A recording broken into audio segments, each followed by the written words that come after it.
महाराष्ट्र में आज छत्रपति शिवाजी महाराज की जयंती का जश्न मनाया जा रहा है। औरंगाबाद में हुआ देश की सबसे ऊंची छत्रपति शिवाजी महाराज की इस प्रतिमा की ऊंचाई 52 फुट है। इसे पुणे के प्रसिद्ध शिल्पकार दीपक थोपटे ने बनाया है। इस प्रतिमा का वजन 7 टन है और यह कांस्य धातु से बना हुआ है। सुशांत सिंह दिशा सालियान की हत्या का राज खोलने वाले थे, इसलिए उनकी हत्या की गई। केंद्रीय मंत्री नारायण राणे ने बताया हत्या के सबूत। नारायण राणे ने कहा, सुशांत सिंह दिशा सालियान की हत्या के सारे राज जानते थे, वे इसका खुलासा करने वाले थे। उन्होंने कहा था कि वे किसी को छोड़ने वाले नहीं है, इसलिए उनकी हत्या की गई। एक लाल बत्ती की गाड़ी आई थी, मंत्री की गाड़ी थी। सुशांत को 4 लोगों ने पकड़ कर मारा।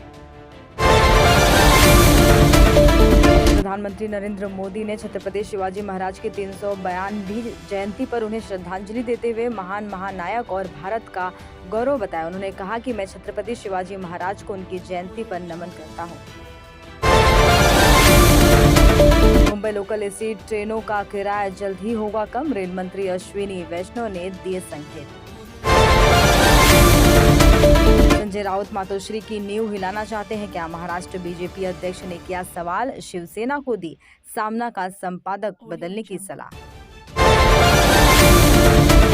महाराष्ट्र के नए डीजीपी रजनीश सेठ होंगे। महाराष्ट्र के डायरेक्टर जनरल ऑफ पुलिस के पद पर उनकी नियुक्ति की गई। राज्य के डीजीपी पद का यह कार्यभार संजय पांडे से लेकर रजनीश सेठ को दिए जाने का लिया गया फैसला। कोरोना के सबसे बुरे दौर से गुजर रहा है हांगकांग। मरीजों से अस्पताल भरने के बाद सड़कों पर हो रहा लोगों का इलाज, जांच के लिए लग रही है लंबी कतारें। दिग्गज कन्नड़ एक्टर राजेश का 89 साल की उम्र में हुआ निधन। लंबे वक्त से चल रहे थे बीमार। दिग्गज अभिनेता राजेश किडनी की समस्याओं से जूझ रहे थे, इसी वजह से लंबे समय से उनका इलाज चल रहा था। जब उन्हें अस्पताल में भर्ती कराया गया तब उन्हें सांस लेने में तकलीफ हो रही थी। पंजाब विधानसभा चुनाव से एक दिन पहले मुश्किल में घिरे नवजोत सिंह सिद्धू, डीएसपी ने दर्ज कराया मानहानि का केस।